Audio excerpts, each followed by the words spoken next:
En lisant 1 Samuel 14, 12, 13, nous voyons Jonathan et son armurier qui ont un accord secret. Il y avait ces deux dents massives de rochers de chaque côté. Les Philistins occupaient en haut la place d'avantage. Leur accord secret était celui-ci. S'ils nous disent qu'ils descendront à nous, très bien, nous les attendrons. Mais s'ils nous disent de monter jusqu'à eux, nous saurons alors que l'Éternel les a livrés entre nos mains. Nous aurions pensé qu'ils auraient dit le contraire. Il semble que tout l'avantage aurait été de l'autre côté et que la tâche aurait été comparativement plus facile. Mais croire que le fait d'être appelé à escalader ces rochers difficiles et défenseurs est le signe même de la victoire du Seigneur, oui, cela rend notre situation très forte, n'est-il pas vrai? Et ils dirent, montez jusqu'à nous. Et Jonathan déclara, l'Éternel les a livrés entre les mains d'Israël. 1 Samuel 14, 12, 13. Et ils firent chaque pas sur leurs mains et leurs pieds, une montée difficile qui résiste réellement difficile. Et ils dirent, la victoire est à nous. Ils grimpèrent dans une victoire, et non pour une victoire, ils avaient leurs armes, ils avaient foi en Dieu, et ils se tinrent dans la victoire et avancèrent dans cette victoire. Et Jonathan les abattait, ils tombaient devant Jonathan, et son écuyer les achevait. Alors l'Éternel envoya un tremblement de terre, le Seigneur coopère lorsque la foi est allée aussi loin que possible, et il envoya la consternation parmi les Philistins. Alors les pauvres faibles Hébreux virent leur chance et se tournèrent sur les Philistins. Ce n'est pas très noble, ni très honorable. Mais Jonathan a été l'instrument qui contribua à les faire passer de leur faiblesse dans la force, de leur confusion dans un témoignage clair, et de la place où la clarté de leur témoignage était perdue, dans une place où ils peuvent garder leur attitude. Et beaucoup de chrétiens ont précisément besoin de l'activité d'un Jonathan pour les ramener dans une attitude claire. Ils y arriveront si le Seigneur a un instrument assez fort pour rencontrer l'ennemi à leur place. Ils n'y arriveront pas avant que quelqu'un commence à faire tomber les Philistins pour eux. Serons-nous un de ceux-là? Tout cela est très beau. Il faut terminer, mais j'aimerais ajouter quelques pensées à l'égard de la manière dont le Seigneur éprouve pour obtenir cela. La nécessité de réduire pour avoir ce qui est efficace. Jonathan et son armurier et une petite compagnie représentent un peuple éprouvé, criblé.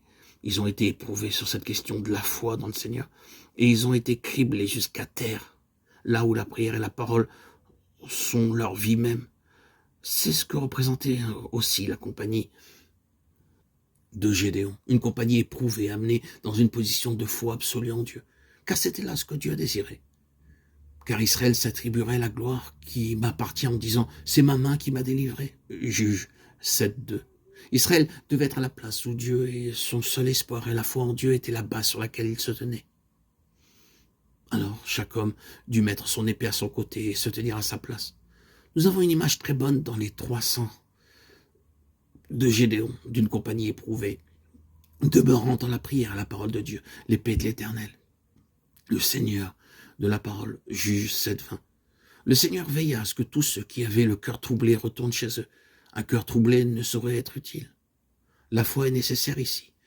Un cœur partagé, cela est un obstacle, cela disqualifie.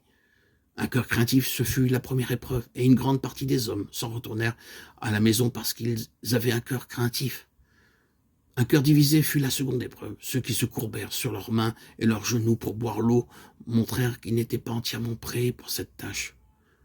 Ceux qui se tinrent debout et la paire dans leurs mains étaient décidés. Ils se tinrent debout sur leurs pieds.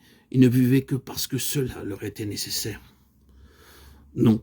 Ceux qui la perdent n'avaient pas un cœur divisé. Ils étaient entièrement donnés à leur devoir. Un cœur divisé disqualifie. Le Seigneur veille à ce que les cœurs divisés soient séparés. Et il a pour finir sa compagnie. Ce sont ceux qui sont unis à lui dans la foi du Fils de Dieu, qui ont une vie de communion profonde avec lui dans la prière et dans la parole.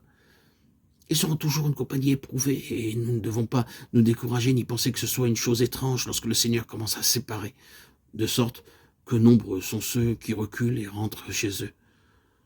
Le Seigneur doit le faire afin d'avoir un résultat efficace, il doit éprouver. Lui-même, lorsqu'il était ici-bas sur notre terre, nous a donné dans son enseignement personnel bien des exemples à cet égard. Il appelle, et les réactions à son appel seront « Seigneur, permets que j'aille auparavant ensevelir mon Père » Matthieu 9, 21. Et ensuite, d'autres intérêts. J'ai acheté 5 paires de bœufs et je vais les essayer. Luc 14, 19. Je viens de me marier. Luc 14, 20. J'ai acheté une terre et je suis forcé d'aller la voir. Luc 14, 18. C'est avoir un cœur divisé. Nous avons Alors, ses propres paroles. Si quelqu'un vient à moi et ne hait pas son père, sa mère, sa femme, ses enfants, ses frères, ses sœurs, et même sa propre vie, il ne peut être mon disciple. Luc 14, 26.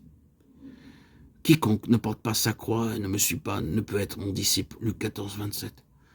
Ce n'est certainement pas un cœur craintif. C'est là ce que le Seigneur demande. Et par les 300, il livre les Madianites entre nos mains. Et par les 300, il sauve Israël. Ils sont le salut des autres.